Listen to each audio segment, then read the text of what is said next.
Pursuant to notice, we meet today to evaluate the United States withdrawal from Afghanistan and the series of policies from the past 20 years that led to the events of August 2021.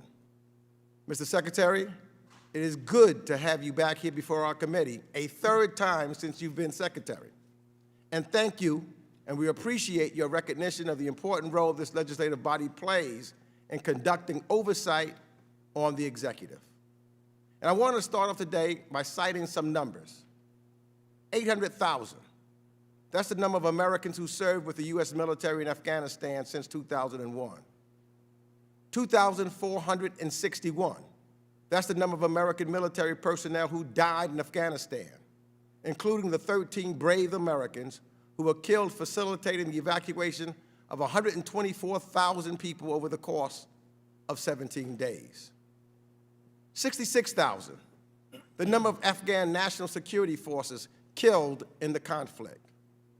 47,245, that's the number of Afghan civilians killed since 2001. 20, that's the number of years we have been fighting in Afghanistan. A war that has gone on for almost 20 years is a disaster. Disentangling ourselves from the war in Afghanistan was never going to be easy. And for my friends who presume a clean solution for the withdrawal existed, I would welcome hearing what exactly a smooth withdrawal from a messy, chaotic 20-year war looks like. In fact, I've yet to hear the clean withdrawal option because I don't believe one exists. Now, are there things the administration could have done differently? Absolutely yes, as always. Foremost for me is for the State Department to evaluate how it could better evacuate Americans when events unravel quickly.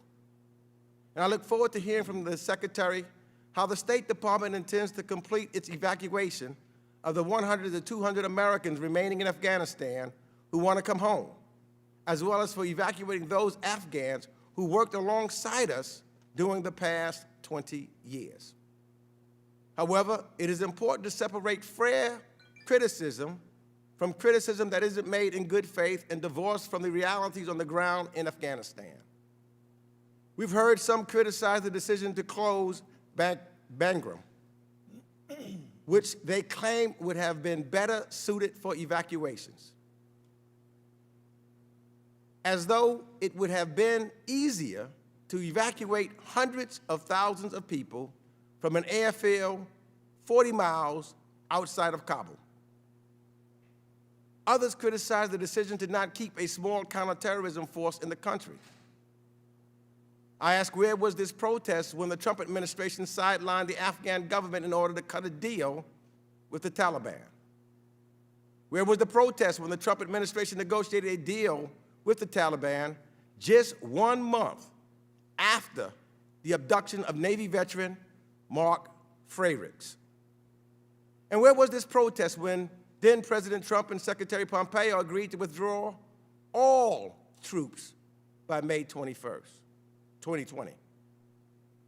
And let me remind everyone that Trump's deal forced the Afghan government to release 5,000 prisoners and offered international legitimacy to the Taliban.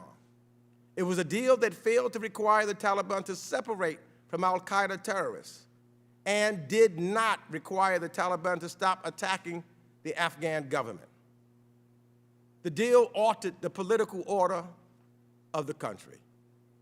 Now, some may say Trump's agreement was conditions-based, but it was different, that it came with stronger conditions. But that's simply not true. The choice before President Biden was between a full withdrawal and the surging of thousands of Americans to Afghanistan for an undefined time.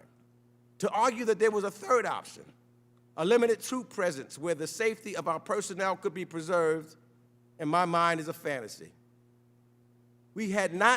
Had we not removed American troops from Afghanistan, we would have left them in the middle of a rapidly deteriorating war zone with no assurances that they would be spared by the Taliban. And it strikes me that many of those critical of the administration's evacuation efforts are really just angry that the president made good on his pledge to end America's involvement in the war in Afghanistan.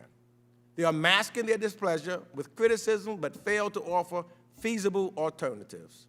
Once again, we are seeing domestic politics injected into foreign policy.